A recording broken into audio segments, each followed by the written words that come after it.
Hello hi friends. So recently मैं New York गई थी और मैंने सोचा कि मैं अपनी जर्नी मतलब जो न्यूयॉर्क की जर्नी थी स्पेशली वो आप लोग के साथ शेयर करूं, क्योंकि न्यूयॉर्क जाना बहुत सारे लोगों के लिए एक सपना होता है।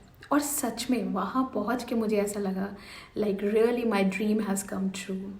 जो कभी मैं भी बचपन में सोचा होगा या फिर हाँ मतलब यूएस शिफ्ट होने के बाद ये माइंड में था कि न्यूयॉर्क घूमने जाना है। तो फाइनली वी मेड इट। और वहाँ की जो चीज़ें हैं सच में मीन्स जब आप वो स्काई स्क्रैपर्स देखते हो, वो टॉल बिल्डिंग्स देखते हो, मॉन्यूमेंट्स देखते हो, म्यूज़ियम्स देखते हो, तो सच में एक बार तो दिल से बिल्कुल निकलता है वाओ। मीन्स जितने अच्छे अच्छे एडजेक्टिव्स हैं ना वो सारे माइंड में धीरे धीरे करके आने लगते हैं।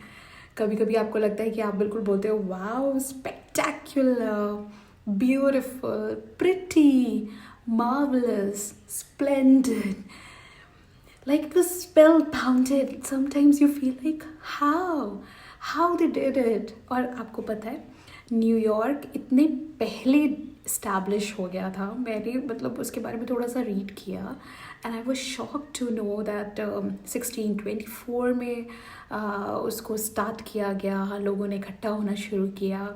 फिर 16 समथिंग में लाइक 1664 में आई थिंक वो प्रॉपरली थोड़ा अच्छे से वेल मेंटेन किया गया, इस्टेब्लिश किया गया।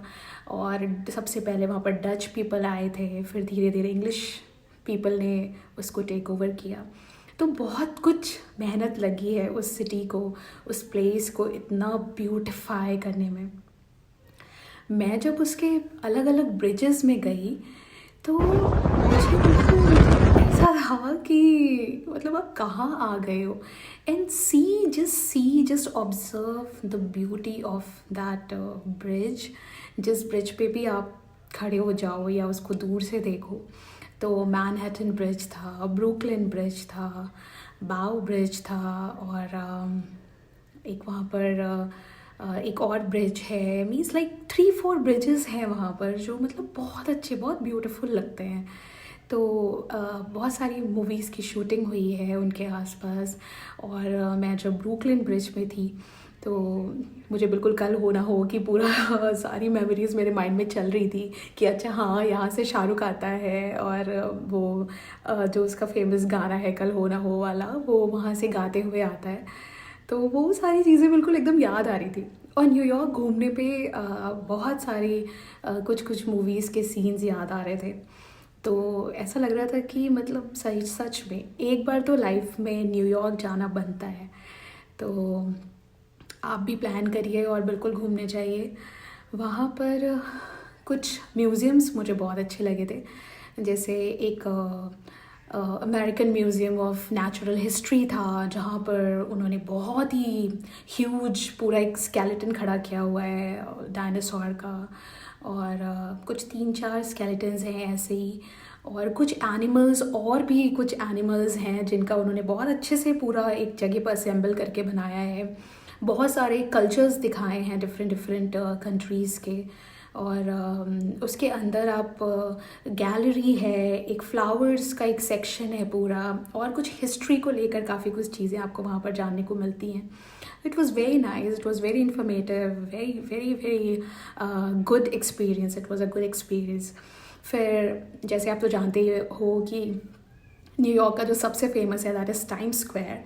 तो वो टाइम स्क्वायर जाके तो वो जो वाइब्स आती है ना, मतलब हैपनिंग वाली वाइब्स जो आती है, दैट वाज वेरी नाइस। और लाइक आप देखोगे कि पीपल कैसे इंजॉय कर रहे हैं वहाँ पर। कुछ कल्चरल फेस्ट चल रहा है, कुछ लोग वहाँ पर अपना अपना कुछ परफॉर्मेंस दे रहे हैं, कोई गाना गा रहा है, कोई डांस कर रहा है, कुछ गेम्स चल रहे हैं, और कुछ नहीं तो लोग एक साथ इकट्ठा बैठ के एक दूसरे से बातें कर रहे हैं, कुछ प्रेजेंट कर रहे हैं। फिर वहाँ पे हम लोगों ने लिया night scene, night sightseeing उसको जिसको बोल सकते हो आप। तो वो हम लोगों ने बस टूर किया and it was amazing, amazing experience. I really love that. वो जो रात में बिल्कुल ऐसा फील हुआ ना जैसे अंडर द स्काई आप बिल्कुल ऐसा जन्नत घूम रहे हो। इतना ब्यूटीफुल वो सीन था। It was a mesmerising experience for all of us really. इतना इन्जॉय किया हम लोगों ने। और बीच बीच में थोड़ी हल्की हल्की ड्रिजलिंग थी, थोड़ा weather was cold, weather was really like we felt it is too cold for us. और बट अच्छे से कवर करके और सारी चीज़ें, क्योंकि इन्जॉय करना था न्यूयॉर्क। तो वो रात में हम लोगों ने जो पूरा देखा उसको चारों तरफ से, ब्रिजेस इतने ब्यूटीफुल लग रहे थे और पूरी सिटी का जो एक व्यू था वो बहुत ही ब्यूटीफुल था। मुझे तो बहुत मज़ा आया। बाकी चीज़ें, और आपको साथ में वो गाइड के लिए चीज़ें भी दे देते हैं, आपको ईयर्स में लगाना होता है और वो पूरी हिस्ट्री बताते रहते हैं। मीन्स आप गलियों से गुजरते जा रहे हैं और वो आपको जितनी भी ओल्ड मॉन्यूमेंट्स हैं उनकी पूरी हिस्ट्री बता रहे हैं साथ में, कि किसने बनाया, कब बनाया, या उसकी क्या स्पेशलिटी है। तो जब आप वो सुनोगे ना तो आपको इतना अमेजिंग फील होगा, इतना अच्छा, कि इतने पुराने टाइम में लाइक इन 16 समथिंग और 17 समथिंग ये पूरा सिटी ऑलमोस्ट पूरा डेवलप हो चुका था, इस्टेब्लिश हो चुका था अच्छे से। कैसे उस ज़माने में उन्होंने इतना अच्छा आर्किटेक्चर बनाया, इतना दिमाग लगाया होगा। और उस टाइम पे तो like they didn't have those equipments और मटेरियल्स, ये सारी चीज़ें उन्होंने कैसे सब कुछ किया होगा, क्या मैन पावर लगी होगी उसमें, कितना ब्रेन लगा होगा, कितनी डिज़ाइनिंग लगी होगी, कितनी इंजीनियरिंग लगी होगी। So it was very nice, like मतलब सच में बहुत अच्छा लगा मुझे। कुछ वहाँ पर इंडियन रेस्टोरेंट्स बहुत अच्छे हैं, तो इंडियन फूड की बिल्कुल कमी नहीं है, it's full of Indian food. तो आप अच्छी अच्छी जगहों पर जाकर आप breakfast, lunch, dinner, what ever you, जो भी आपको करना है आप कर सकते हो। बाकी एक चीज़ और थी जो था वहाँ पर 9/11 म्यूज़ियम। तो यहाँ मतलब थोड़ा सा हमारे माइंड में तो था ही कि no no no, we literally want to go there and see कि कैसे क्या चीज़ें हैं। जो वो उनके टावर्स थे वो आफ्टर द अटैक उसको म्यूज़ियम बना दिया गया है, 9/11 म्यूज़ियम कहा जाता है उसको। तो उसके अंदर जाके बिल्कुल फील हुआ लाइक या it was sad to see everything. इतने सारे लोगों की फ़ोटोज़ जो उन टावर्स में वर्क करते थे उस टाइम पे, और वो जो पूरा वर्ल्ड ट्रेड सेंटर था वो किस तरीके से बना हुआ था पहले, और अब उसकी क्या क्या चीज़ें हैं जो रह गई हैं, जो अभी लेफ़्ट आउट हो गए हैं, जो अभी भी आप म्यूज़ियम में देख सकते हो अंदर जाके। सो इट वाज लाइक मतलब आपको एक बार तो ज़रूर दुख होगा कि यार कैसे, मतलब क्यों 3000 अराउंड 3000 पीपल जो वहाँ पर वर्क करते थे, तो उनकी सबकी एज अ मेमोरी वहाँ पर फ़ोटोज़ लगाई गई है। और उनकी फैमिलीज़ ने कुछ कुछ चीज़ें डोनेट कर दी हैं म्यूज़ियम को, जो उनकी फेवरेट थिंग्स थी वो आपको वहाँ पर देखने को मिलता है। तो एक वो बड़ा ही अलग सा एक्सपीरियंस था।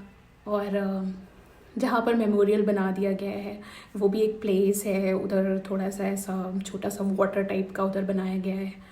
और it was a different experience to go there and feel that thing कि वो उस टाइम पे कैसा रहा होगा। खैर ऑन द गुड पार्ट, बाकी जो चीज़ें हैं वो बहुत अच्छी हैं। मे बी कुछ चीज़ें मिस हुई हो। एक बार में टूर में तो आप पूरा नहीं घूम पाओगे या तो आप बहुत ज़्यादा डेज़ के लिए जाओ। हम लोगों ने तो एक शॉर्ट ट्रिप की थी, उसमें हम लोगों ने ऐसे जल्दी जल्दी कुछ कुछ चीज़ें कवर की वहाँ पर जाकर। और बाकी आप लोग, हाँ एक चीज़ और मैं बताना चाहती हूँ, वहाँ का सबवेज जो होता है वो तो बहुत ही अच्छा। मीन्स आप उस पर, हम लोगों ने दूर से देखा, it was full of people. मतलब जैसे मेट्रो होती है तो वहाँ पर सबवेज ज़्यादा यूज़ करते हैं लोग, इतनी भीड़, इतना rush, like people are running like anything. वो हसल बसल पूरा दिख रहा था कि क्या भागती दौड़ती लाइफ है सब लोगों की। Obviously it's a crowded place. और काफ़ी मतलब एकदम फील आ रहा था कि how lively are this people, और कितना लाइक ब्यूटिफुली दे लिव, है ना। भागती दौड़ती ज़िंदगी है बट फिर भी they have a goal, they have something to achieve. तो like everybody is working, everybody is running, everybody is and enjoying too, right. तो इतनी अच्छी प्लेस पे रहना ये भी एक बहुत बड़ी बात है। तो इट वॉज़ वेरी गुड। और बहुत सारी सीरीज़ का जितना भी ऐसा लगा कि माइंड में बहुत सारी चीज़ें याद आ गई जो हम लोग हॉलीवुड सीरीज़ में देखते हैं, मूवीज़ में देखते हैं, इवन बॉलीवुड में भी देखते हैं। तो वो सारी चीज़ों का कॉम्बिनेशन था जो ऐसा लग रहा था कि धीरे धीरे माइंड में आ रहा है और कुछ ना कुछ चीज़ें रिकॉल हो रही है। इट वॉज़ वेरी नाइस, मैंने तो बहुत इन्जॉय किया। और होप आप लोग को मेरा ये लॉन्ग वीडियो, ये मेरा फर्स्ट लॉन्ग वीडियो है जो मैंने रिकॉर्ड किया है, हो सकता है इसमें कुछ ना कुछ थोड़ी बहुत सी प्रॉब्लम ज़रूर आपको फील होगी, but it's a first try. So hopefully आप लोग को अच्छा लगा होगा। Bye bye, thank you.